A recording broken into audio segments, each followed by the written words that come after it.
branding melalui desain. Ini suaranya jelas terdengar kan ya?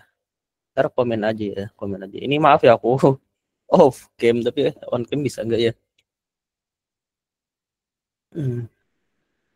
Oh ini aku masukin ke HP tadi datanya. Oh biasalah, bisa off, gak usah on cam ya teman-teman ya. Maaf ya. Ntar matikan aja ini.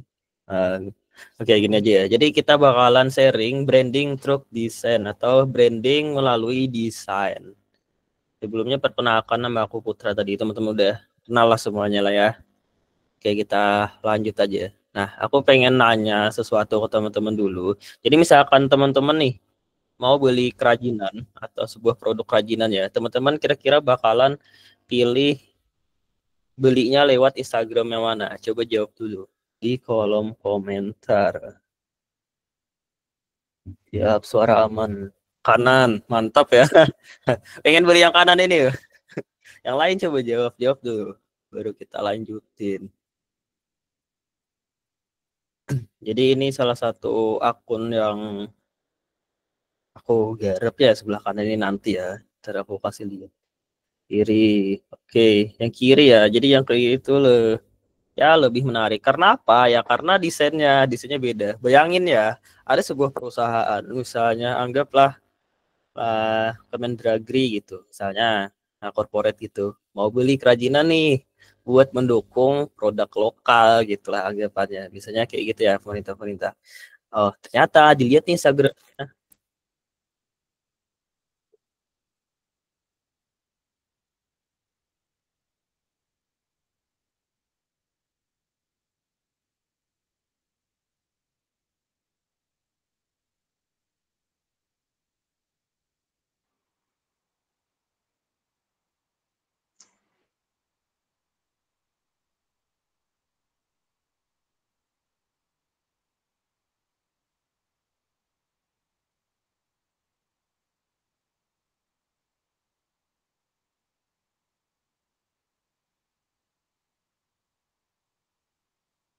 Suaranya nggak ada, Mas. Hilang.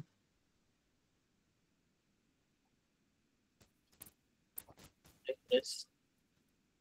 Nah, ada lagi aman. Ini hilangnya tadi dari yang mana ya? Dari yang slide sebelumnya sih, yang menjelaskan perbandingan tadi komparasi. Oh, menjelaskan ini. Iya. Nah, oke, siap, terima kasih ya. Nah, jadi semisalnya ada sebuah perusahaan nih mau ngadain anggaran gitu buat biar kapelan satu company gitu kan. Nah, mereka pasti bakalan lihat ke Instagramnya dulu. Nah, ketika mereka lihat ke Instagramnya, mereka pasti melihat tampilannya dulu nih. Kalau semisal tampilannya kayak yang sebelah kanan, mungkin mereka nggak percaya. Siapa tahu nanti ketika kita order yang di sebelah kanan ini, barangnya itu nggak nyampe ke perusahaan kita gitu. Nah, itu bisa membentuk persepsi kayak gitu karena tampilannya kurang menjanjikan gitu, kurang meyakinkan. Sedangkan yang tampilan sebelah kiri, walaupun ya desainnya itu sebenarnya simpel banget ya. Mungkin teman-teman pasti bisa bikin ini yang sebelah kiri ya, tapi ini terlihat lebih profesional gitu, teman-teman. Nah, sedangkan ketika kita ubah tampilannya jadi yang sebelah kanan ini ya, kemungkinan bisa dipercaya juga gitu ya. Paling nggak bersaing lah dari Instagram yang 2 jam itu tadi. Gitu sih ya. Jadi itu salah satu manfaat dari branding melalui desain ini gitu ya teman-teman. Nah tadi di materi pagi tadi itu diminta ya apa fungsi media sosial. Jadi sebenarnya teman-teman mungkin semuanya udah pada tahu ya fungsi media sosial itu ya tempat berinteraksi satu sama lain atau dunia kedua bagi kita. Karena kan ada istilah gitu dunia nyata sama dunia maya. Bahkan ketika kita berkata-kata kasar atau mengolok-olok orang lain itu ada pasalnya. Padahal lewat media sosial doang gitu. Ngetik aja nih ada pasalnya gitu. Tujuannya apa? Tujuannya sebenarnya sederhana untuk berbagi informasi, terus jejaring sosial, nambah teman dan branding. Jejaring sosial itu contohnya yang kayak kita lakuin sekarang ya. Teman-teman masuk ke room ini karena tahu dari media sosial tadi, salah satunya ya WhatsApp gitu. Gak melulu Instagram gitu ya, media sosial itu. WhatsApp pun termasuk juga. Nah, pertanyaannya gimana sih cara sosial media itu mempengaruhi orang lain. Ini aku kasih lihat study case ya, mungkin yang baru-baru ini ya, teman-teman pasti ngikutin juga. Oke, jadi kemarin kan ada informasi kalau tunjangan DPR itu menyampai 100 jutaan gitu kan ya. Nah, karena sekarang eranya media sosial atau teknologi, otomatis kan kalau semisal selesai rapat, informasi-informasi itu pasti sudah langsung kita bisa dapetin gitu. Dibandingkan kalau zaman dulu kan kita harus nonton TV dulu, dan gak semua orang pun bisa akses Google gitu zaman dulu. Kalau zaman sekarang kan informasi itu lumayan cepat tersebarnya. Nih contohnya langsung tersebar gitu di akun-akun media atau akun-akun berita. Nah, dampaknya apa? Dampaknya banyak orang yang mengadakan demo ya, atau menyampaikan aspirasinya di jalan gitu. Nah, terus apakah demonya tuh berakhir di satu hari aja? Jawabannya tuh enggak. Jadi demonya tuh enggak berakhir di tanggal 25. Kebetulan aku kemarin ke Pontianak ya, tanggal 27 kalau nggak salah ya, aku nyampe Pontianak. Nah, aku nyampe Pontianak itu orang di sana tuh macet gara-gara demo. Bayangin aku di pesawat itu kan cuma 1 jam ya dari Jakarta ke Pontianak. Nah, di mobil itu kayaknya lebih dari 1 jam gara-gara ada demo tadi. Nah, gitu kan ya. Terus di tanggal 28-nya kalau nggak salah ya ada Mas Afan Kurniawan almarhum ini yang dilindas mobil gitu. Nah, itu menyebabkan orang-orang pada marah lagi. Ini aku nggak ada mancing apa-apa ya. Ini sekedar nyeritain kalau sosial media itu seberpengaruh itu. Nah, gara-gara ada informasi dilindas ini menyebabkan kayak kerusuhan gitu loh. Kayak ada provokatornya lah. Jadi anarkis gitu, sampai gedung DPRD di Makassar itu dibakar. Bahkan ada yang meninggal di dalamnya sana gitu ya. Nah, tapi ada beberapa influencer edukator seperti Jeremy Pauline, Ferry Irwandi, dan Mbak Salsa itu ya lumayan gencar lah untuk menyampaikan kalau semisal ada ajakan untuk misalnya bakar-bakar, ngerusak bandara, rasis, dan segala macam, itu jangan dihiraukan gitu. Jadi karena banyaknya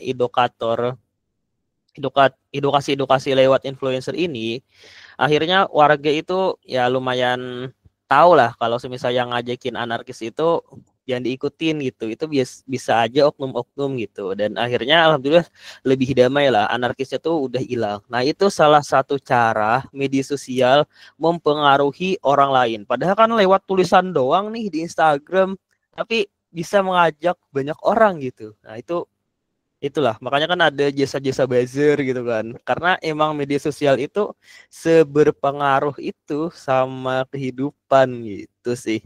Itu contoh sederhananya yang relate ya, makanya aku bawa ini biar teman-teman mungkin pada relate lah. Nah, pertanyaannya, kenapa sih orang percaya sama influencer-influencer tadi, salah satunya Bang Ferry ya? Nah, jawabannya itu karena branding beliau. Nah, salah satu cara untuk membranding nanti ya tahap awalnya itu lewat desain, teman-teman. Nah, pertanyaannya, sebenarnya branding itu apa sih? Jadi branding itu sesederhana cara kita mengenalkan diri kita atau bisnis kita ke hadapan publik gitu, atau sekedar kita kenalan sama orang lain, itu sebenarnya masuk ke nge-branding diri gitu, teman-teman. Jadi sesederhana kita menyampaikan kita siapa, terus atau produk kita tuh apa. Nah, itu branding. Nah, cara nge-branding diri atau produk kita itu ada dua cara. Yang pertama itu lewat klaim pribadi, dan yang kedua itu lewat perilaku kita. Contohnya, kalau semisal lewat klaim pribadi, itu cara yang kupakai selama ini. Jadi, aku ngeklaim kan kalau aku seorang layout designer yang desain-desainnya itu pakai style-style corporate misalnya, atau minimalis dan segala macam. Nah, itu lewat mengklaim sendiri gitu. Ada pula cara nge-branding lewat perilaku kita. Nah, kalau lihat perilaku kita itu menurutku lumayan susah untuk dilakukan untuk anak-anak seusia aku mungkin ya, yang mungkin ya baru 5 tahun lulus SMA gitu, itu agak sedikit susah. Biasanya lewat perilaku ini misalnya artis-artis yang udah terkenal di zaman dulu gitu, atau guru-guru, dosen yang udah senior. Nah, itu bisa lewat perilaku kita. Atau sesederhana pas teman-teman sekolah, dulu kan ada orang yang jago jago matematika ya teman-teman. Nah, itu biasanya satu angkatan itu tahu kalau si Fulan ini jago matematika. Bahkan ketika orang nyari si Fulan ini ke kelas, itu pasti itu loh si Fulan yang jago matematika itu loh katanya. Biasanya kan kayak gitu. Nah, itu nge-branding diri kita lewat perilaku kita. Nah, karena kita udah jago matematika, orang pun menganggap kita jago matematika tanpa perlu kita sampaikan. Pada dua cara ini ada plus dan minusnya sih. Kalau klien pribadi, kita harus ngebuktiin lagi. Dan buktinya tuh memang harus konkret gitu. Tapi nggak 100% sama juga. Yang penting kita terbukti lah. Kalau aku ngeklaim kan aku seorang desainer grafis, tapi kontenku tentang ngeprank orang, orang nggak bakal percaya kalau aku desainer gitu kan. Atau kemarin ada kasus yang lagi viral di TikTok ya, ada seorang mbak-mbak ngeklaim dirinya UI UX designer, tapi nggak tahu itu asli atau enggak gitu. Ada yang komen ini katanya itu portofolionya punya orang gitu dia ambil. Katanya ya aku sekedar meneruskan komen-komenan di TikTok aja gitu ya. Nah, sedangkan kalau branding lewat perilaku kita itu lebih berkesan apa namanya istilahnya ya? Mungkin lebih apa bahasanya itu? Lebih kuat lah, lebih kuat karena kita memang sedari dulu orang ngakuin kita itu sebagai itu. Jadi kita tanpa perlu membuktikan apa-apa, kita udah dianggap seperti itu. Misalnya kayak yang jago matematika tadi atau dosen yang senior gitu dan lain-lain lah pokoknya kayak gitu. Itu sih ya, itu cara nge-branding tadi. Nah, cara yang benar yang mana? Gak ada cara yang benar dan gak ada cara yang salah. Jadi dua-duanya bisa kita lakuin. Tinggal di mana posisi kita. Kalau misalnya posisi kita belum terlalu dikenal khalayak umum, nah kita pakai cara ngeklaim diri kita sendiri. Nah, sedangkan kalau kita udah memang udah dikenal oleh khalayak umum, misalnya teman-teman di sini ada yang artis cilik gitu kan, misalnya. Nah, itu ya udah gak terlalu muluk-muluk harus di ngeklaim pribadi gitu. Oke gitu ya. Nah pertanyaannya gimana sih cara membangun persona brandingnya atau cara ngedevelopnya. Salah satu cara paling awal untuk membentuk branding itu adalah lewat desain teman-teman. Nah makanya kita bakalan pelajari gimana sih cara ngedevelop branding lewat desain. Karena kan aku desainer nih, jadi kita lagi bakal bahas cara nge-branding lewat desain. Dan kebetulan yang Puron di awal tadi kan ada yang sebelah kanan itu kebetulan project aku yang sedang berjalan, yang masih ongoing gitu. Jadi ya mungkin insya Allah lumayan relate lah contoh-contohnya. Nah, jadi branding lewat desain itu sesederhana ini. Misalnya kan ada nih si si si A datang di ketongkrongan. Dia bilang, kemarin aku lihat jam mewah loh katanya. Nah, kalau dia kasih lihat fotonya itu desain yang di sebelah kiri, itu orang pasti nggak percaya kalau jamnya itu mewah. Karena apa? Karena desainnya itu nggak mengesankan dia mewah gitu. Nah, sedangkan kalau dia tampilin atau kasih lihat gambar yang di sebelah kanan, otomatis orang bakal percaya, oh bener nih, si A tadi dia lihat jam mewah gitu di Instagramnya ini nih, oh memang mewah gitu desain-desainnya. Nah jadi desain ini mempengaruhi persepsi orang ketika kita mengklaim sesuatu. Kayak kataku tadi kan ada caranya lewat mengklaim diri sendiri gitu. Nah caranya tuh kayak gini, kalau kita bilang kita itu jam mewah, otomatis ya tampilannya harus mewah juga, jangan fun kayak gini dan santai-santai gitu, harus mewah juga. Kalau semisal aku ngeklaim diriku desainer yang minimalis, ya desain-desainku harus minimalis juga gitu, jangan rame gitu sih teman-teman. Nah, pertanyaannya gimana sih cara membangun branding lewat desain? Aku minum dulu ya.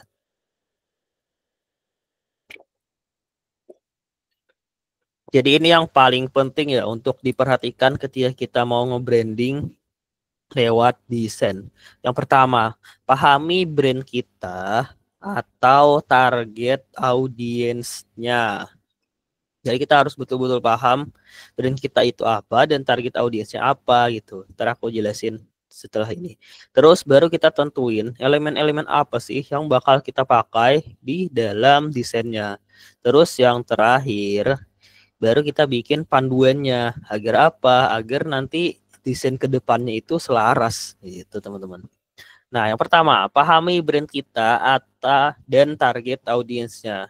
Biasanya kalau semisal teman-teman dapat project dari klien, itu klien udah tahu sendiri brandnya tuh tentang apa dan target audiensnya tuh siapa gitu. Tinggal teman-teman tanyain ini aja nih, 3 pertanyaan ini. Kamu mau dikenal sebagai apa? Kira-kira siapa yang bakal beli produkmu? Tanyain aja ke klien. Dan kesan apa yang ingin kamu tampilkan? Nah, biasanya mereka bakal langsung jawab.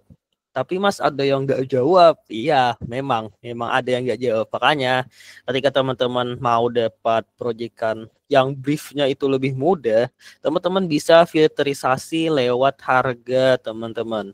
Ketika harganya mungkinnya 10.000, 20.000, itu ya mungkin mereka kesusahan juga nge-briefing teman-teman. Tapi ketika harganya udah di atas gitu, mungkin 50, 100 ke atas, terus 200, 300, nah itu mungkin bakalan lebih mudah. Tapi jujur-jujuran aja ya, kalau semisal harga untuk desain media sosial itu ya kalau mau besar kliennya itu harus memang corporate gitu, atau minimal bisnis-bisnis yang mungkin mereka sekali closing produk mereka itu di atas 2 juta, 3 juta gitu, teman-teman.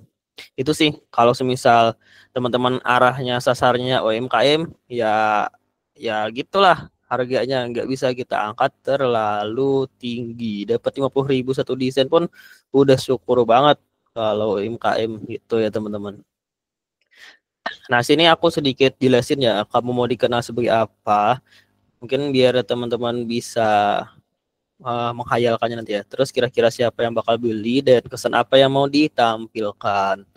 Nah, misalnya teman-teman mau dikenal sebagai mahasiswa kedokteran yang nyambi jualan baju kaos tapi dengan desain-desain skena gitu. Contohnya ya dikenal sebagai ini, mahasiswa kedokteran yang nyambi jualan baju kaos dengan desain-desain skena gitu. Tuh, mau dikenal sebagai itu dia nih, pengen nge-branding dirinya.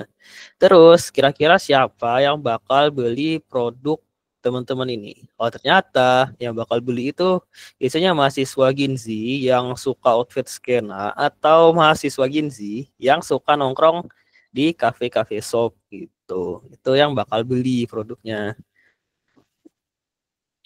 Terus kira-kira kesan apa sih yang pengen ditampilkan? Oh, ternyata kesan yang ditampilkan tuh Ginzi yang santai dan suka nongkrong di kafe minimalis dengan tone coffee shopnya yang hitam putih gitu ya. Jadi lebih spesifik nih kesan yang mau ditampilkan. Nah, ini kan ada di garis bawah ini. Kafe minimalis, coffee shop hitam putih, dan ada kata santai. Ini kata kunci buat kita nyari inspirasi ke depannya gitu. Oke, begitu ya. Nah, selanjutnya ketika kita udah nemu tadi, kita udah memahami tujuan dan target audiensnya, kita baru menentukan elemen-elemen desain yang bakal dipakai di dalam desainnya. Biasanya elemen-elemen yang paling umum dan paling sering dipakai itu ada font, terus foto, warna, dan style desainnya. Biasanya kalau mau bentuk branding, ini sih yang biasanya aku tentuin dulu fontnya, fotonya apa, warnanya, terus style desain gitu. Nah, gimana cara nentuin desain yang cocok untuk brand kita? Ini kebalik. Nah, ini dulu nih. Nah, jadi yang pertama tadi, jenis fontnya mau yang gimana? Karena kesan yang ingin diberikan tadi adalah kesan yang minimalis, cozy, ginzy, dan cafe, maka font-font ini yang cocok. Ini nih, beberapa font-font yang cocok untuk desain-desain tadi gitu. Jadi font-fontnya simple, tegas, gak terlalu tebal, dan gak terlalu tipis juga, tapi mudah dibaca. Cara nyarinya tuh teman-teman bisa pakai rumus ini. Nuansanya apa, ditambah kata font, terus ditambah kata for atau ya bebas lah ujungnya ini. Terus targetnya apa? Targetnya tuh Ginzi kan tadi, baru terakhir idea gitu teman-teman. Ini cara nyari inspirasinya di Pinterest kemarin gitu. Terus selanjutnya palet warnanya apa? Karena kesan yang ingin ditampilkan tadi minimalis, cozy, ginsy, dan cafe hitam putih, maka warna yang cocok ya hitam dan putih gitu. Tapi nanti bisa kita kolaborasikan dengan warna yang lain. Karena kan tadi ceritanya ada mahasiswa yang mau jualan kaos gitu, punya brand kaos. Jadi nanti warnanya itu bisa disesuaikan sama warna kaosnya. Misal nanti warna biru kaosnya nih, belakangnya itu bisa pakai warna putih atau warna biru muda itu masih masuk-masuk aja karena sesuai sama produknya. Jadi kadang kita nggak terlalu kaku harus warnanya, oh harus hitam putih semuanya, oh enggak. Ketika produknya berbeda, itu bisa aja warnanya juga berbeda gitu sih ya. Nah selanjutnya foto yang dipakai itu seperti apa sih? Nah karena tadi kan pengen kesannya minimalis, ya otomatis foto-foto minimalis yang ada modelnya atau bisa bajunya aja. Contohnya kayak gini. Nyarinya tuh di mana? Ya di Pinterest tadi, cari aja keywordnya tuh minimalis, shirt, foto, idea gitu teman-teman. Nah ini contoh-contoh fotonya. Jadi ketika nanti teman-teman mau produksian atau mau foto produk baju teman-teman, itu bisa disampaikan ke modelnya nanti. Oh nanti gayanya kamu kayak gini ya. Atau ke fotografernya nanti ngambil fotonya yuk itu yang kayak gini ya. Nah kayak gitu. Oke, selanjutnya baru kita tentuin style desainnya tuh kayak gimana. Nah, jadi untuk nentuin ini kita cari tadi kompetitornya. Bisa lewat Instagram atau bisa lewat Pinterest. Nah, cara yang paling mudah itu lewat Pinterest. Tapi hasil yang lebih memuaskan itu lewat Instagram. Tapi tapi ini di Instagram itu lebih sulit gitu nyarinya. Ya, itulah kenyataannya. Kalau semisal kita nyari inspirasi lewat Instagram memang agak sulit, cuman hasilnya tuh lebih oke lah kayak gitu ya. Nah, jadi style desainnya setelah aku cari di Pinterest, ternyata orang-orang yang jualan produk fashion itu desain-desainnya tuh minimalis kayak gini. Nah, kita amatin aja nih. Teksnya kayak gini, terus gambarnya ya lumayan besar dan mencolok gitu. Dan bajunya nih nampak banget gitu. Apalagi yang ini kan dikasih lihat kerahnya sama mereknya di sini. Nah, kalau ini kan mengenakan produk dia, orangnya sama kayak gini juga. Nah, bahkan ini yang desain yang cewek ini ada unsur kreatifnya nih. Ada kayak gini, kayak pilihan biasanya kalau kita klik kanan di mouse itu bakalan muncul kayak gini. Itu lebih kreatif. Teman-teman bisa cari aja pakai rumus kayak ini tadi. Nuansanya apa? Minimalis kah, fun kah, luxury kah, atau yang lainnya. Terus jenis produknya tuh apa, dan terakhir ada kalimat sosial media design. Tapi ketika teman-teman nanti nyari inspirasinya tuh berupa poster event atau poster acara, itu ganti aja di belakangnya, misalnya poster event dan lain-lain. Gitu sih ya. Oke, ini cara mencari desain kompetitor lewat Pinterest. Caranya ya sama yang aku jelasin tadi, vibes-nya apa, produknya apa, dan ada kata sosial media desain gitu. Nah, dapatlah beberapa referensi ini. Nah, misalnya nyari lagi nih, diganti luxury what social media design. Kan vibes-nya tuh luxury atau mewah, terus produknya tuh jam, baru di belakangnya sosial media design. Gitu sih. Ya sebenarnya pagi tadi itu kan ini aku nyontohinnya tuh sebenarnya baju kaos.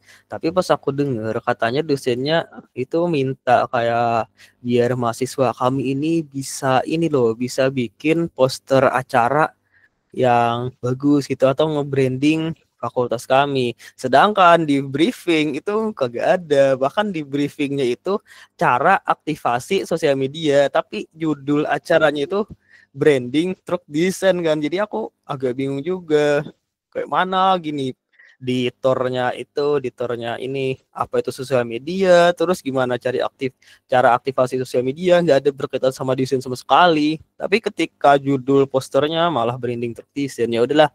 Makanya tadi improvisasi pakai poster-poster acara. Makanya sini agak kacau ini slide presentasinya sedikit ya.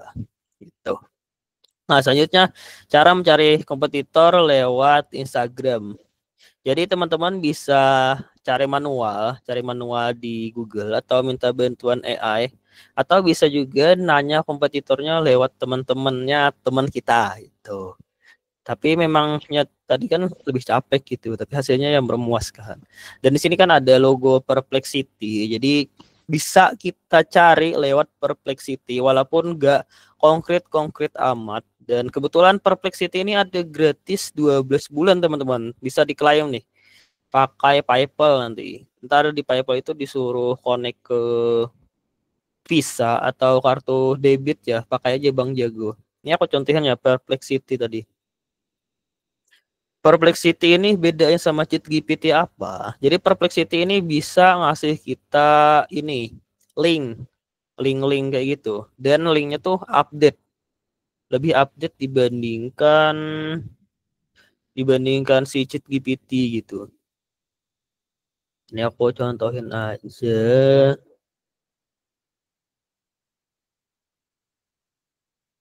Nah, ini apa ya? Salah. Nah, ini carikan Instagram 10 Instagram yang punya brand fashion kaos laki-laki contohnya. Nanti ditulisin dia nih merek-mereknya. Nanti ntar merek-mereknya ini tinggal cari aja nanti ke Instagram gitu teman-teman. Di searching aja di Instagram walaupun ya mungkin desain-desain dari merek-merek yang mereka tampilkan ini belum sepenuhnya bagus, tapi setidaknya kita tahu lah nama-nama brand besar yang punya Instagram. Biasanya kan kalau brand-brand besar itu desainernya pun profesional juga. Jadi kemungkinan besar hasilnya juga profesional kayak gitu. Gitu sih ya cara memanfaatkan Perplexity tadi. Itu. Ini di saya share screen-nya kadang hilang, kadang muncul. Yang lain gimana? Sama juga kah atau gimana? Aku bacain komennya. Jadi santai aja kalau semisal mau nanya, tanya aja di kolom komentar ya. Gitu. Oke, kira-kira aman ya? Aman ya teman-teman ya? Amankah dari awal juga? Siap. Lancar mas. Nanti dulu tanyanya ya kita lanjut dikit materinya lagi. Peminum dulu. Maaf ya teman-teman gak open cam karena laptopku tuh kan sebelah kanan ya. Jadi apa ya? Angle-nya tuh agak agak apa ya? Agak aneh aja. Sama tadi aku konekin ke HP. Aku mau hilangin dulu konek ke HP-nya kayak mana ya? Udah bisa belum ya? Ah, kan masih di HP koneknya dia. OBS virtual kamera. Lah, OBS. Ya udahlah. Maaf ya teman-teman nggak open cam. Aku masukin ke sini tadi ke HP ku. Jadi agak aneh, jarang pakai aku. Nah, ini contohnya tadi kan carikan 20 brand fashion baju kaos anak muda terkenal di Indonesia seperti Life Hack gitu. Itu sih ya. Contohnya aja. Nah, ini kan dapat Instagram kompetitor, salah satunya Life Hack tadi. Nah, ini desain-desainnya. Nah, berarti ketika teman-teman mau nge-branding produk fashion, itu desainnya nggak jauh-jauh sama ini, sama desain-desain kayak gini. Ya, aku yakin 40 orang yang bergabung di sini itu pasti bisa bikin desain yang kayak ini. Tapi yang sulit itu apakah si produk ini atau brand ini bakal percaya ke kita ataukah enggak gitu pertanyaannya. Nah, gimana sih biar orang itu percaya sama kita, biar handle walaupun desainnya sesimpel ini? Ya, salah satunya dengan personal branding kita tadi gitu. Biar orang percaya minimal feed Instagram kita tuh hmm, apa ya, kalau bagus itu kan relatif tapi sesuai sama brand yang bakal kita targetin gitu. Makanya kan kalau kita lamar-lamar pekerjaan itu portofolionya tuh harus sesuai sama rekrutmen gitu. Kalau misalnya orang nyari layout designer di bidang baju atau yang minimalis ya desainnya jangan dikasih desain-desain logo atau desain-desain event yang meriah gitu karena nggak relate gitu. Itu aja sih ya. Selanjutnya ada lagi nih desain dari Fathira Official. Ini sebenarnya perpaduan antara si fotografer sama si desainer.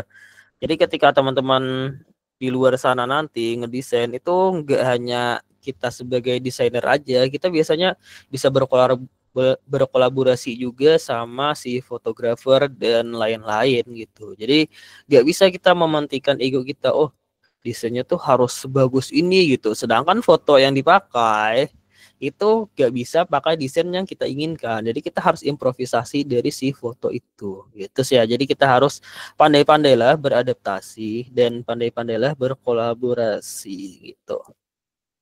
Kayak gitu sih. Nah, ketika teman-teman mau nyari desain-desain kompetitor lewat Instagram tadi, teman-teman bisa dapat akun-akun yang sejenis gitu. Caranya kayak gimana? Caranya teman-teman bisa like postingannya banyak-banyak. Misalnya kan tadi postingannya si Fathera nih, si Fathera. Ini teman-teman like aja, tinggal di like aja mungkin 10-20 postingan. Ntar 1 sampai 2 hari ke depan iklan-iklan di Instagram kita pasti kebanyakan produk-produk fashion gitu. Jadi kita memanfaatkan algoritma untuk kepentingan kita pribadi itu. Gitu sih ya. Jadi kita like aja misalnya teman-teman nanti nyari inspirasi berupa desain-desain poster acara, like aja desain poster acaranya yang banyak-banyak gitu. Ntar di iklan kita bakalan muncul sendiri. Gitu sih aku nyari referensi lewat Instagram. Bisa teman-teman tiru nanti. Nah, pertanyaannya lagi, apa aja sih yang perlu kita amatin dari referensi-referensi yang udah kita dapetin tadi?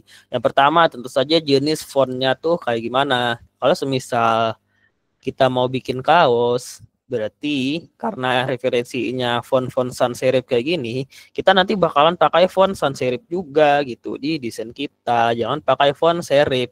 Kecuali dibikin kayak gini tadi nih. Nah, huruf V-nya kan dibikin kayak gini. Nah, ini kan lebih, walaupun fontnya serif ya, dekoratif-dekoratif gitu, tapi bagus gitu. Nah, bagus itu ya butuh inilah, apa namanya ya, jam terbang gitu teman-teman.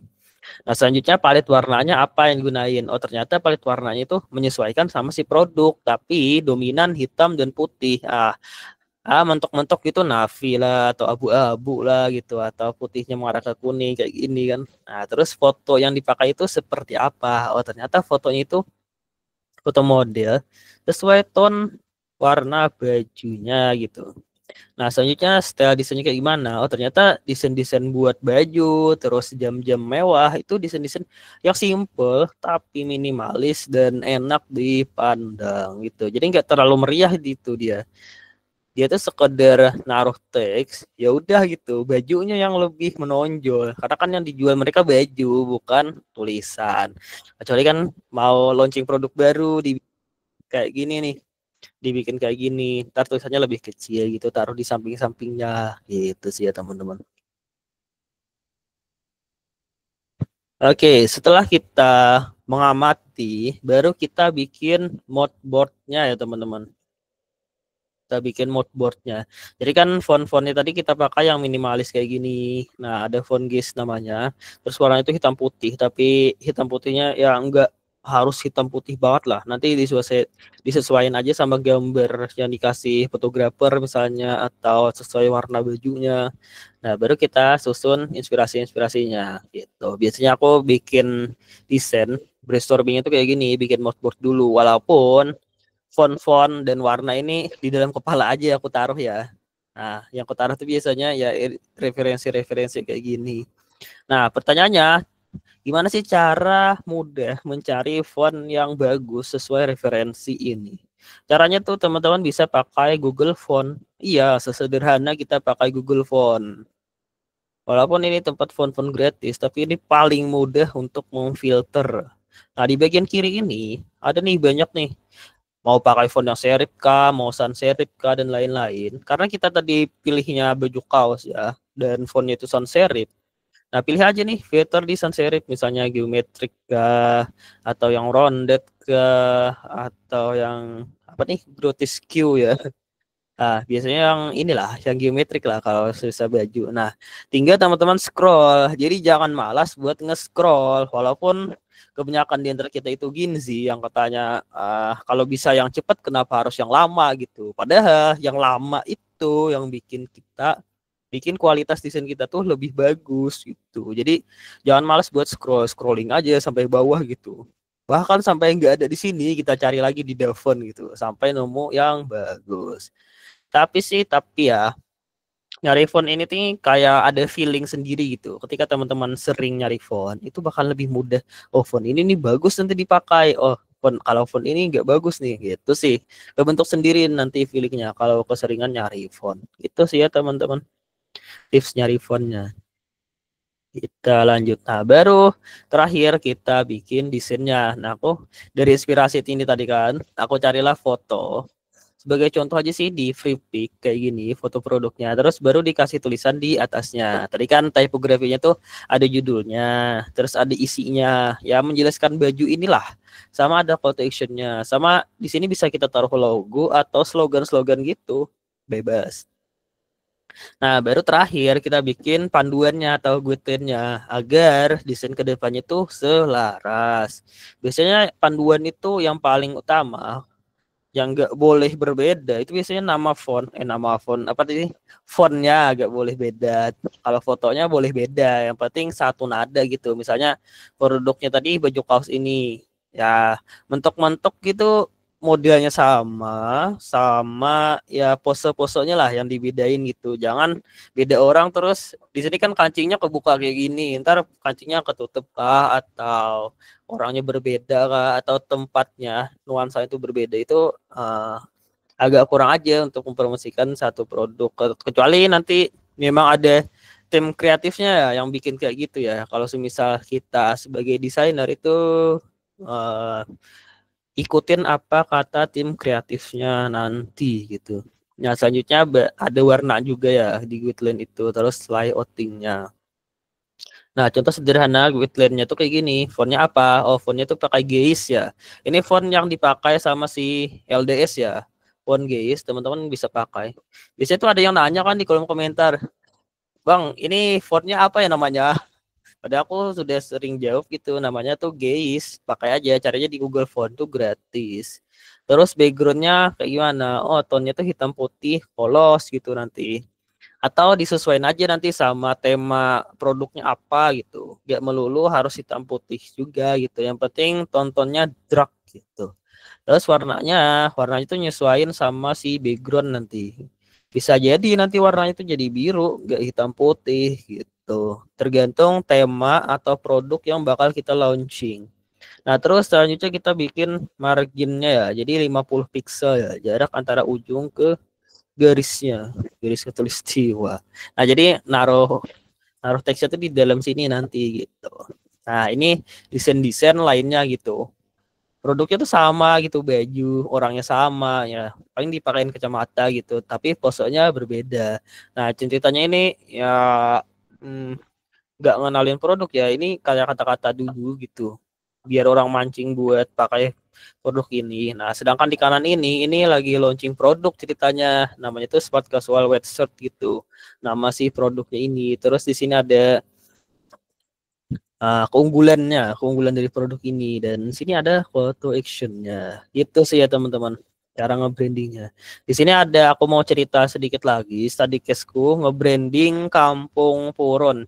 Jadi di sini ada beberapa masalah ya yang aku hadapi buat nge-branding Kampung Puron ini. Yang pertama, fotonya terbatas banget. Fotonya pun ada itu hasil screenshotan atau foto di HP yang dikirim via WhatsApp image ya, bukan dokumen ya. WhatsApp yang gambar yang langsung dikirim itu nggak pakai mode HD lagi. Itu ya masalahnya. Terus yang kedua, nggak tahu cerita unik dari kampung ini. Jadi aku tuh harus nerka-nerka sendiri apa gitu masalah yang dialamin mereka gitu. Terus apa cerita yang pengen dibangun dari branding ini, aku nerka-nerka sendiri ya. Walaupun ada sih mas-mas yang ngasih aku proyek ini, aku tanya-tanya kira-kira mas ini apa gitu, nanti aku jelasin di belakang ya. Terus masalahnya lagi, ibu-ibu di sana nggak terlalu ngerti Instagram. Bahkan ada satu kampung yang ketuanya anggapannya lah ya kayak gitu ya, nge-share log pun nggak tahu, jadi nggak bisa nge-share log di WhatsApp gitu. Tapi alhamdulillahnya ibunya masih bisa lah pakai WhatsApp gitu. Nah, tapi ada satu keuntunganku, aku dikasih satu benchmark gitu sih. Ini aku jelasin lebih detailnya. Jadi foto produk tuh terbatas. Nah, ada pun hasil screenshotan. Ini fotonya ini diterusin, bayangin diterusin di WhatsApp. Bahkan ada satu kampung itu, aku nanya alamat di mana, dikirim itu ini foto KTP-nya. Udah kayak mau dipakai pinjol aja kan. Dikirim foto KTP loh. Ya gitulah, namanya kan ibu-ibu di kampung ya. Disuruh melek media sosial ya, ya gitulah kita harus bersabar. Itu. Oke, jadi karena aku keterbatasan foto dan fotonya tuh ya gimana ya nggak proper banget ini kan foto-fotonya. Tapi setidaknya produknya memang ada gitu, tapi kurang proper banget. Jadi ya udahlah ya. Jadi aku pakai background AI. Alhamdulillahnya aku langganan free pick, jadi aku biasanya ngegenerate backgroundnya pakai si AI ini. Gitu.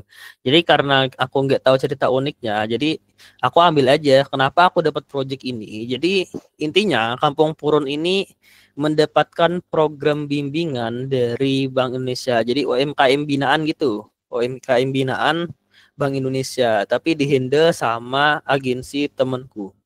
Agensi gak sih nyebutnya temanku tadi. Pokoknya vendornya itu temanku lah yang handle acaranya ini gitu.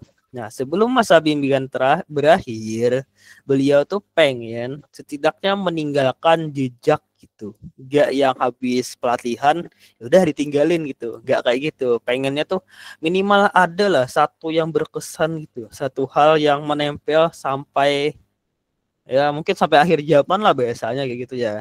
Nah, salah satunya ini Instagramnya tuh dibikin tampilannya lebih bagus dan profesional. Biar apa?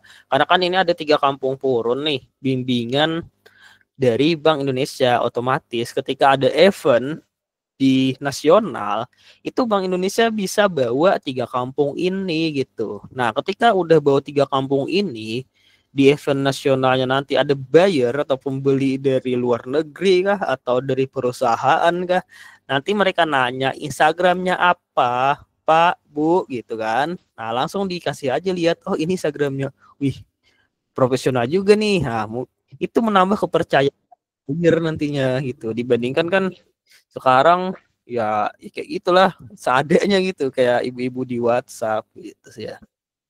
Gitu jadi aku diminta agar Instagram itu tampil profesional biar ketika orang ngecek Instagramnya oh bagus gitu. Jadi aku nggak ada disuruh biar kontennya viral dan segala macam, enggak, aku disuruh nge-branding visualnya aja gitu sih ya. Nah jadi karena keterbatasan informasi aku coba gali seadanya dan aku olah lagi lewat AI gitu. Nah, di sana kan ibu-ibunya tadi nggak bisa pakai Instagram. Ini pakai bahasa Banjar ya. Ini artinya tuh, ya tungguin anakku datang dulu ya katanya. Aku nggak bisa masukin memposting memposting desainnya ke Instagram kata ibunya. Ya gitulah. Padahal aku udah tawarin gimana kalau aku aja yang ngeposting desain-desainnya di Instagramnya. Terus kata Mas yang hire aku tadi, katanya ibunya pengen belajar Put katanya. Kami pelajari sendiri dulu Mas katanya. Ya udahlah, pada aku kan udah nawarin diri buat bantuin posting. Gitu sih ya. Nah, jadi alhamdulillahnya aku dapat satu benchmark yaitu akun Duanyam. Jadi akun Duanyam ini sebuah corporate gitu ya, perusahaan di bidang souvenir, ini ada tulisannya nih. Ya, di bidang kerajinan-kerajinan. Jadi dia memberdayakan masyarakat-masyarakat di pelosok-pelosok yang punya skill kerajinan. Dia ngambilnya kalau nggak salah ada di Flores, terus di mana lagi ya, di Sumatera apa ya? Ambil kerajinan-kerajinan ini nih. Nah gitu. Jadi cara aku nge-brainstormingnya dengan menjawab beberapa pertanyaan di bawah. Sama kayak tadi, jenis fontnya bagaimana, aku amatin lah. Jadi mas-mas yang hire aku tadi pengennya tampilnya itu kayak akunnya si Duanyam. Oh ternyata font yang dipakai itu font-font sans serif gitu, yang simple-simple aja. Terus palet warnanya ya warna-warna purun atau warna-warna kerajinannya. Terus foto produk yang dipakai itu ya foto produknya gitu, atau proses produksiannya, atau ya sesuai lah sama materinya nanti gitu. Terus style desainnya gimana? Stylenya ya simple, minimalis, dan mengandalkan typography gitu. Ibaratnya tuh aku ngebikin ngevisualisin branding ini tuh kayak lagi main-main tipografi gitu. Tapi perlu brainstorming juga. Misalnya aku kan sekalian nulis copywritingnya. Misalnya nanti tentang sejarah purun kah atau apa gitu. Aku sesuaiin lagi gimana visualnya yang pas gitu. Nah, jadi inilah hasilnya gitu. Ini ada beberapa, misalnya ini tas anyaman purun zigzag dengan aksen bunga gitu. Terus ini kan rumput purun ternyata punya keunikan gitu. Ini hasilnya. Ini aku sebenarnya foto ya, foto biasa aku generate di AI-nya si Freepik. Kalau ini aku ngambil backgroundnya dari Freepik. Tapi ya ini teman-teman ya, yang perlu diperhatikan, foto produknya itu jangan digenerate di AI. Karena apa? Karena hasilnya beda gitu, beda. Kecuali kita upscale. Nah, itu boleh di upscale. Kalau misalnya kita suruh AI bikinin ulang dong fotonya karena fotonya ini burik gitu kan. Itu jangan. Kenapa? Karena hasilnya bakal sedikit beda. Karena kan kita jualan produk, ya minimal produknya jangan ditipu-tipu lah gitu sih bahasanya. Oke, mungkin gitu aja materi kita pada malam hari ini. Ada sedikit perkataan. Jadi kreativitas yang mantap itu tidak terlahir dari sekali, dua kali percobaan. Jadi teman-teman mulai aja dulu. Jika hasilnya jelek, ya tinggal coba aja lagi gitu ya. Mungkin segitu aja materi dari aku. Sekian dari aku. Wassalamualaikum warahmatullahi wabarakatuh. Teman-teman kalau mau nanya, boleh. Aman. Ih, ada banyak nih yang mau nanya. Ini Mas Hamid. Tadi naik. Ayo yang mau naik angkat. Ini aku jawab di kolom komen dulu. Aku buka antriannya dulu. Aku jawabnya di komennya dulu ya. Kak, gimana biar bisa menghasilkan foto produk yang bagus? Misal kita mendapatkan foto yang tidak bagus secara angel maupun positioning produknya. Jika AI dan atau tools apa yang disarankan? Aku biasanya pakai ini, pakai Photoshop ya. Bentar, ini aku ada pakai Photoshop nih. Ngeperbaikinnya. Bentar ya aku bukain.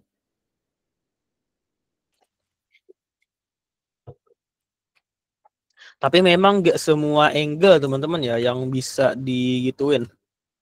Nggak bisa nggak bisa semua angle yang bisa diperbaiki. Karena memang ada angle-angle yang nggak bisa gitu. Ada nama toolsnya itu apa ya? Lasso apa ya? Nah, ini gambar yang ini sebenarnya kayak ngadep dari atas. Angle itu dari atas. Tapi kok geser-geser pakai Photoshop itu bisa jadi kayak gini gitu. Jadi kayak gini digeser-geser. Itu sih. Jadi kalau AI apa ya AI-nya ya kalau ganti angle belum nemu sih aku. Kalau teman-teman ada nemu nanti tulis aja sini. Terus selanjutnya yang angkat tangan tadi siapa? Angkat aja dulu. Ntar aku buka nih.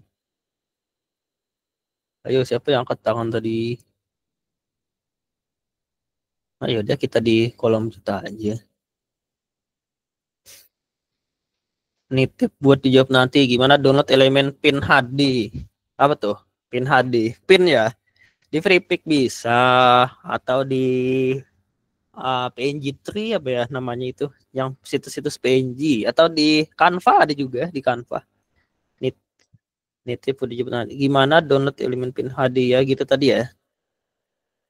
Saya izin bertanya tips untuk nyebut klien khusus jasa desain sosmed gimana dan Kak Putra seringnya dapat klien desain sosmed dari mana? Kalau jemput kliennya itu bisa di-chat satu-satu, tapi memang peluangnya ya nggak semua bisa dapat gitu. Terus cara yang kedua buat ngejemput ya bikin konten-konten gitu, bikin konten di sosial media gitu, menampilkan produk kita, desain kita maksudnya gitu ya. Terus kalau aku seringnya dapatkan desain dari mana? Biasanya dari Instagram atau bisa juga di Instagram, di WhatsApp atau mulut ke mulut sih ya, mulut ke mulut. Nah, itu salah satu marketing yang paling bagus itu mulut ke mulut. Gitu teman-teman ya.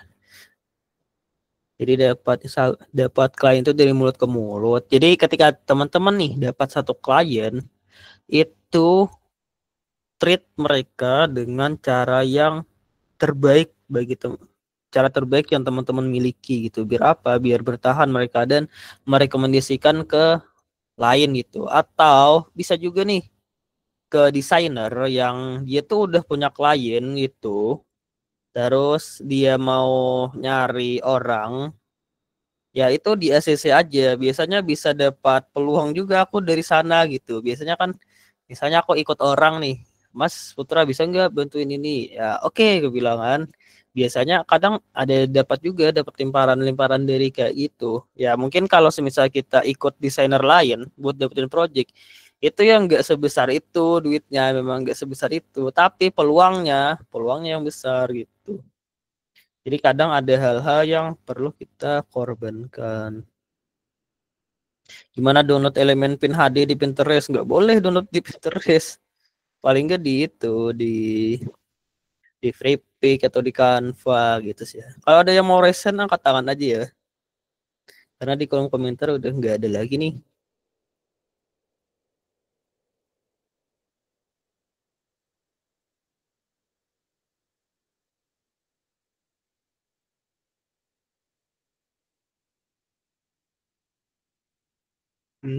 Kalau semisal teman-teman udah tidak ada pertanyaan, bisa ku akhiri.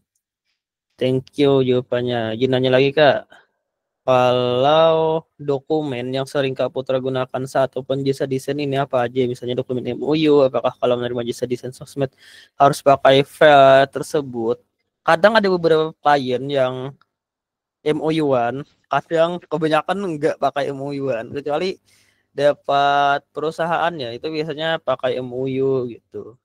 Tapi kalau ini kan project, padahal ini project Bank Indonesia loh. Itu nggak pakai. Jadi ketika teman-teman nanti ya dapat project dari Bank Indonesia itu jangan khawatir ya nggak ada MOU dan segala macam. Itu insya Allah duitnya pasti cair aja gitu. Memang kayak gitu.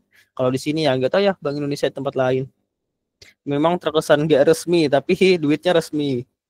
Mas gimana cara nolak teman atau kerabat yang cuma minta tolong? Udah gitu agak ribet briefnya dan gratis.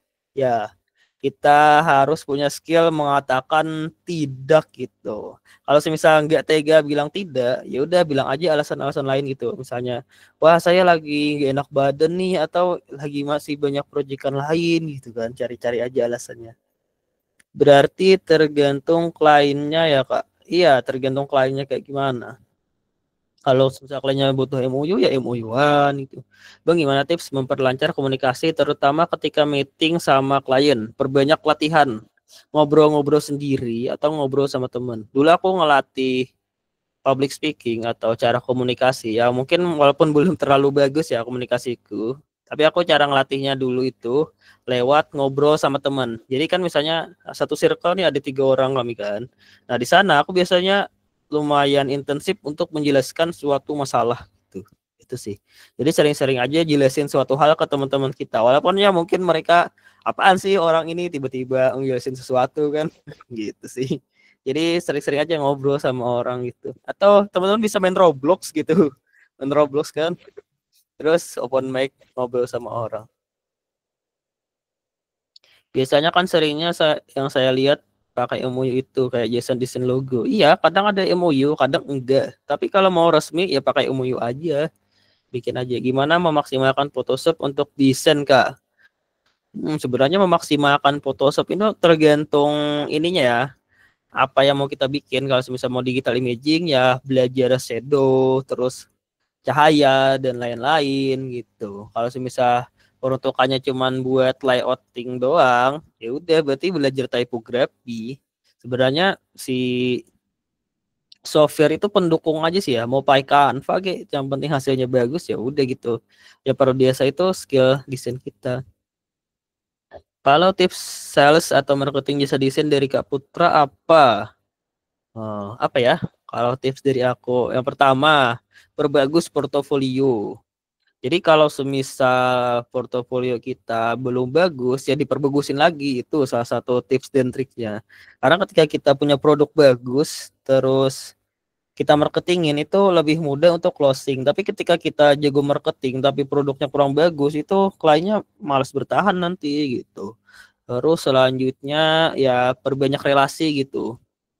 Kalau aku sih caranya tuh kayak gini. Jadi aku tuh selalu ACC project-project dari orang, walaupun mungkin bayarannya nggak sesuai sama yang aku inginkan, tapi aku ACC aja. Buat apa? Ya salah satunya buat portofolio. Yang kedua, biar orang tuh percaya, oh kalau Putra ini tuh bisa bikin, dan Putra ini tuh ada di dunia ini gitu loh. Jadi ya di ACC aja. Kalau aku sih ya kayak gitu. Tapi nggak semua orang pengen desainnya dibayar murah gitu ya. Itu pilihan masing-masing. Kalau aku sih kalau kalau sekarang ya namanya mau nyari nama ya di ACC aja kalau aku. Mas Putra, sharing tipsnya dong gimana caranya biar konsisten dalam membangun personal branding. Soalnya sering banget di awal semangat, tapi di tengah jalan malah kendor terus jadi malas nerusin. Sama kayak gitu juga aku. Caranya biar konsisten ya ini sih palingan ya buat aku sih mikirnya tuh kayak kalau misalnya aku nggak ngedesain kira-kira hidupnya lewat apa gitu. Gitu sih salah satu caranya gitu ya. Biar konsisten. Sebenarnya konsisten itu nggak harus tiap hari juga, tiap minggu, tiap bulan satu gitu, itu masuk konsisten aja. Yang penting kita terus melakukannya tanpa ada kata menyerah gitu. Dan kalau semisal di tengah jalan malah kendor gitu dan males buat nerusin, ya pikirin aja kira-kira desain ini goals yang teman-teman pengen capai atau sekedar hiburan aja. Kalau semisal sekedar hiburan, ya ya udah gitu, nggak usah di lanjutin gitu. Tapi ketika si desain ini adalah ghost teman-teman, ya lanjutin gitu walaupun terjatuh, terjungkal, terguling-guling gitu ya kan. Standar harga desain berapa Kak? Kalau semisal ini ya, kalau semisal teman-teman mau closing itu kalau desain sosmed itu ya apa ya, paling 25 sampai 30 ribu gitu. Itu pasti closing tuh. Mungkin di atas lagi 50 ribu. Ah, dapat yang single post itu harga 100 ribu itu aku hampir nggak pernah gitu ya, apalagi karosel itu ya, jujur aja aku dulu kerja itu cuman dibayar 150 ribu satu karosel ya, ya gitulah. Jadi jangan terlalu berekspektasi tinggi. Nah apalagi kalau dapat ya klien-klien lain ya mungkinnya 100 ribu atau di bawahnya. Tapi bisa juga teman-teman nanti up harganya, misal kasih aja dulu harganya 300 ribu, nanti lihat dia nawar kayak gimana atau malah hilang sama sekali gitu kalau karosel ya. Bisa aja kayak gitu. Tapi aku hampir gak pernah kayaknya dapat karosel harga 300 ribu ya. Gitu sih ya. Jadi sekitar 150 gitu. Itu udah 10 slide loh. Dengan kualitas kayak rubrik grafis coy. Cara nentuin red card gimana? Ya modal nekat aja, kasih aja misalnya orang tanya desain Instagram berapa nih 30 feet sebulan, bilang aja 5 juta gitu. Kalau teman-teman yakin, kalau semisal mereka nggak setuju ya paling kena ghosting gitu aja. Tergantung feeling masing-masing aja sih ya. Kalau semisal mau cepat closing ya dimurahin dikit. Sama aja kayak ini ya, kayak nasi Padang di Jogja itu. Jadi nasi Padang di Jogja ada 3 macam harga. Yang pertama di dekat Malioboro itu mahal-mahal tuh, 20-an ke atas. Tapi ya setara lah sama kayak di Kalimantan ya harganya padahal.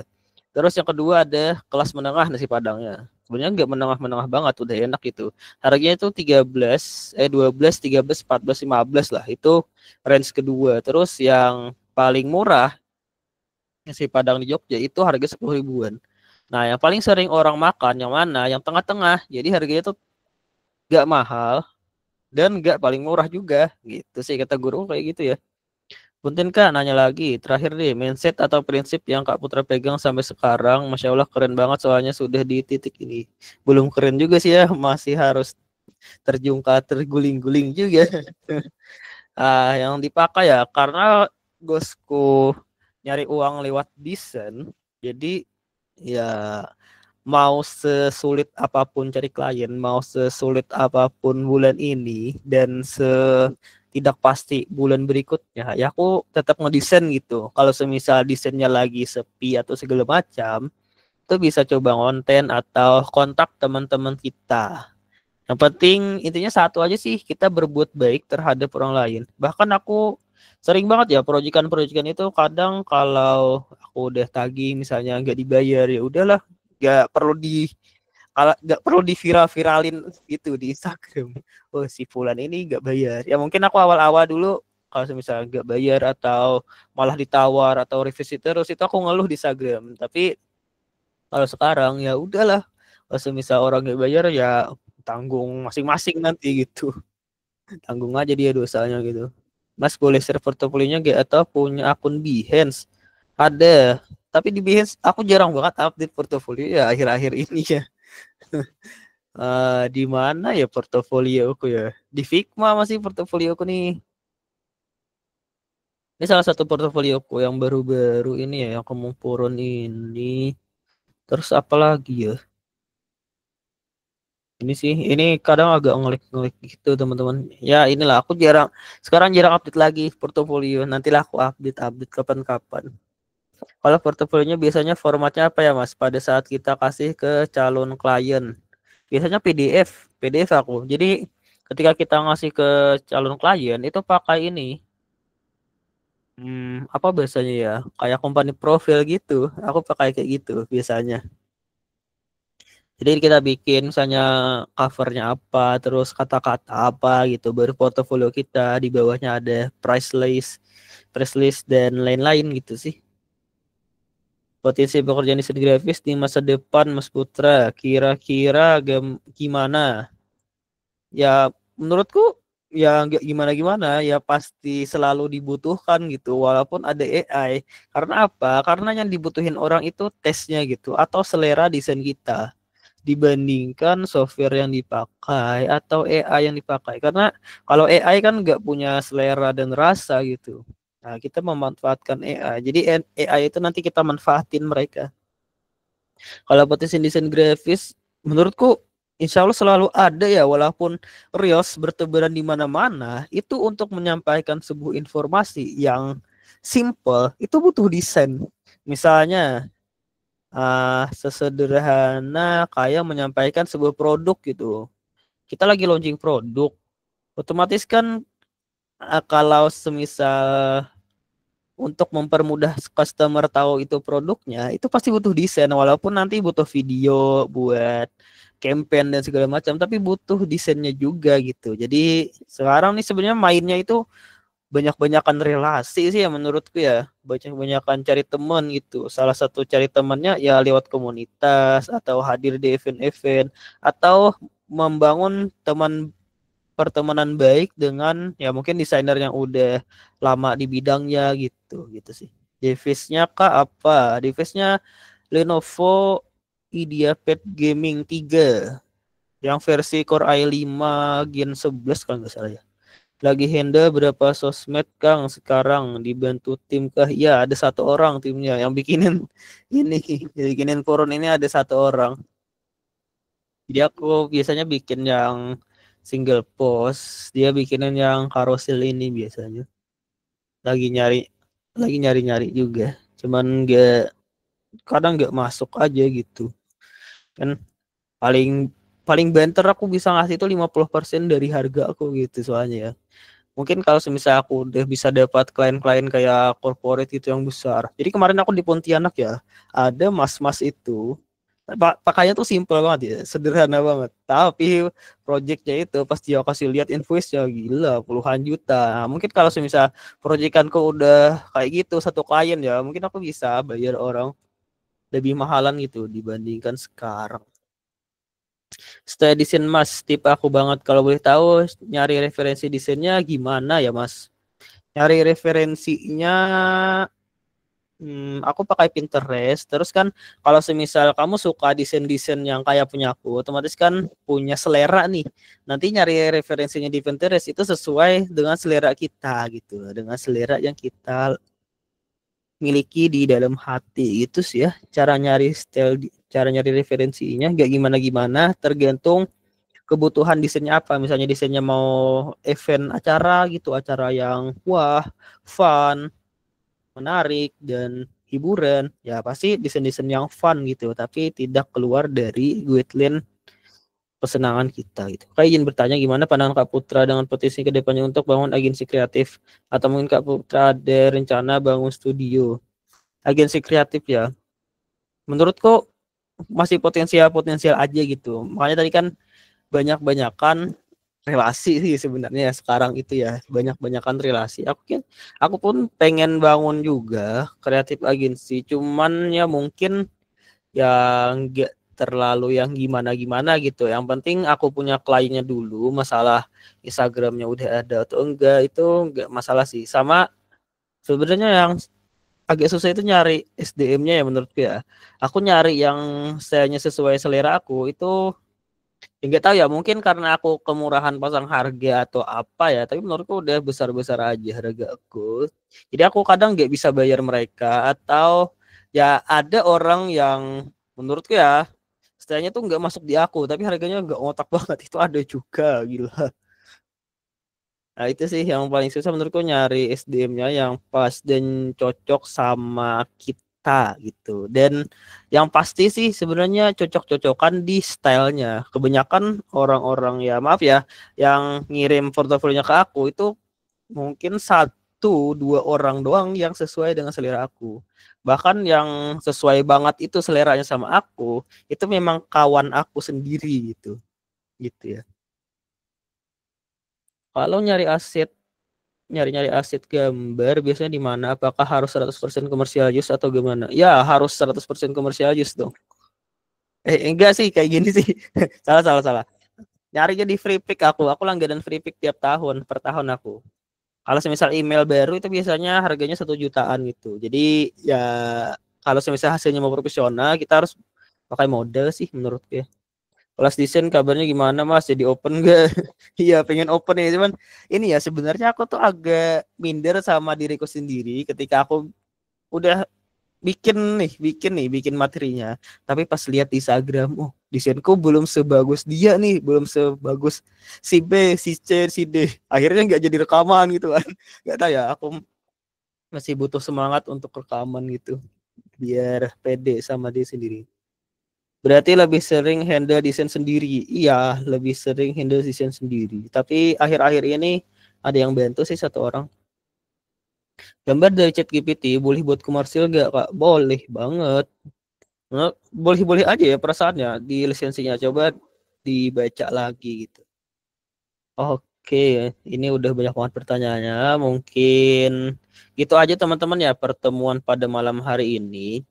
Semoga apa-apa yang aku sampaikan bisa bermanfaat buat teman-teman semuanya. Dan semangat teman-teman yang mau membangun karir di dunia desain. Semoga teman-teman sukses selalu dan dimudahkan jalannya. Salah hilap perkataanku, mohon maaf ya kalau misalnya ada kata-kataku yang salah atau menyinggung pihak-pihak tertentu dan lain-lain. Baik disengaja ataupun tidak disengaja. Semoga ilmunya bermanfaat. Akhir kata, wassalamualaikum warahmatullahi wabarakatuh. Sama-sama teman-teman. See you.